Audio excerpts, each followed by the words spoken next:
Shalom and welcome back to Expert on the Spot. I'm Professor Sharoni Shafir, Director of the Beach Revax Bee Research Center at the Robert H. Smith Faculty of Agriculture, Food and Environment of the Hebrew University of Jerusalem in Rehovot.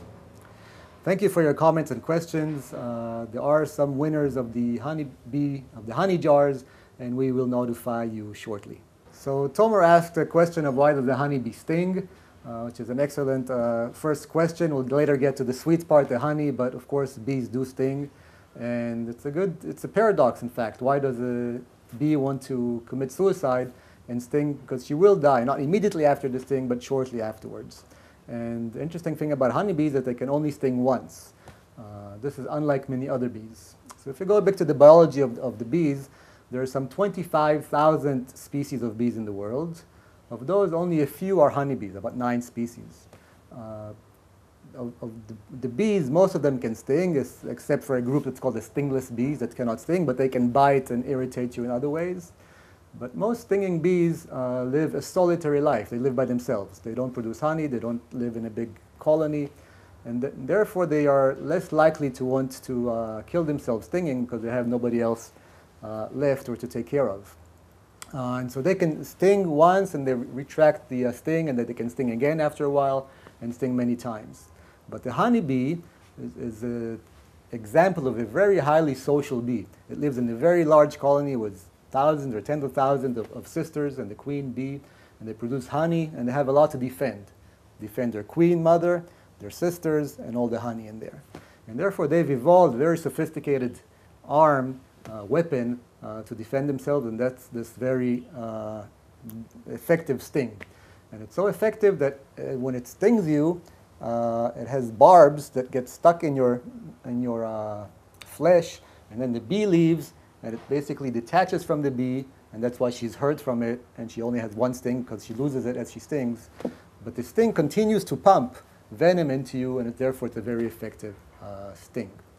Now you'd ask why she wants to commit suicide as well. She's doing it, and in evolutionary terms, in order to protect her genes in the hive, her sisters, her queen, that are all to which she's all related, and therefore sacrificing one individual in order to defend all of this is worth it.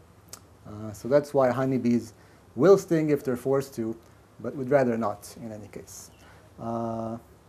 Now, it's also interesting to know, as I said, there's many species of bees, and most of them you would not recognize. The most familiar one is what is called the Western or European honeybee, which is found in Africa, Middle East, and Europe. And this is the bee that was later transported to Australia, to the Americas, and so forth. Within this bee, there's also many subspecies, many races of bees. And they also differ in their attitude towards stinging. So some of them would sting more likely to sting, some are less likely to sting. David also asked a question about the ancient bees in Israel. What bees did we have in Israel in ancient times? Well, the local bee in Israel is the Western honeybee, or this bee that's all over Africa, Middle East, and Europe. And our subspecies are called the Syrian honeybee. And it tends to be also quite aggressive, quite defensive. It tends to sting quite a bit, and therefore it's been changed in modern times to the more docile European subspecies.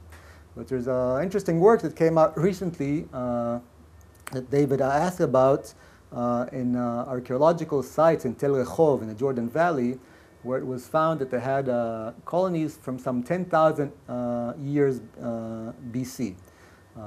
And when you looked at those, when they looked at those bees, they found that those were not Syrian bees, the bees that are locally now found in Israel, but rather bees that came from Turkey, Anatolian bees. And so the hypothesis now is that actually ancient people at that time brought these bees that were more docile from Europe into this area in Israel and were beekeeping in that old city. Becky also asked whether all bees make honey, and this is related to what I was talking about, the different types of bees. So not all bees make honey. Out of the 25,000 species, most of them do not make honey. Those that do make honey are the honeybees, the 9 or so species. There's also another group of stingless bees that I mentioned that also produce honey. But most of the honey that you'll find in the store, commercial honey, would be from the honeybees, from the European honeybee, the most commonly used, commercially used species. And Becky also asked, does this honey differ according to bees? So what really makes the honey distinct is the source of where it came from. So there's a little bit of differences between stingless bee honey and what the European honeybee honey. But really the main differences are the sources that the bee made the honey from, which is usually flowers, nectar from flowers, floral nectar. And today there's a growing trend, just as there was in wines and olive oil, also now in honeys, to have boutique honeys. And you can today find in stores honey that's specifically eucalyptus honey, or avocado honey that's quite dark and rich in minerals, or citrus honey that is well known in Israel. It's more light honey. Lavender honey is an excellent creamy white honey that you can find. And the way the bees produce the honey is that they collect the nectar from the flowers. They bring it to the hive, carry it, then they regurgitate it into the combs, and the other bees then work it and dehydrate the water from it, and so you get a very high sugar concentration at about 81% sugar. And then the honey is mature. They then cap it with wax that they can produce from their own wax glands, and you have mature honey in there. And I think the people that don't have much experience with honey will be surprised at how much variety in aroma, color, texture, so forth there are between honeys, but really it's mostly the source. Now there's another kind of honey which is not floral honey, and that's pine tree honey. In some places you might inaccurately find that it's made from pine tree flowers, but of course pine trees do not produce flowers.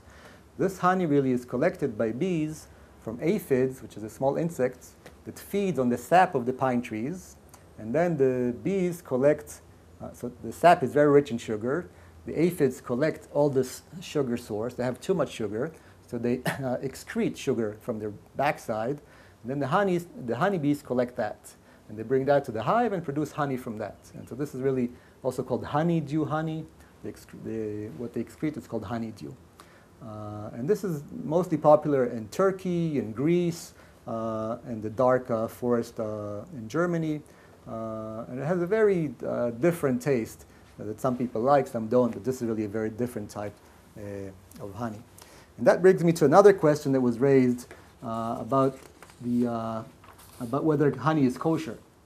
So Omil, for example, wondered whether honey is kosher, and Lily also answered him correctly that it is kosher, because even though the basic idea is that a non-kosher animal cannot produce a kosher food, even though the honeybee itself is not a kosher animal, because the bee only carries the nectar and then regurgitates it, and from that they produce the honey, and it does not pass through its stomach, it's therefore considered to be kosher. It's carried in what is called the social stomach. It's a big balloon called a crop that they carry the nectar and then regurgitate it into the hive, and then they make the honey from that. But honeydew honey or pine tree honey would not be kosher, because that, remember, came through the digestive system of the aphid before the bees collected it, and therefore it would not be considered kosher.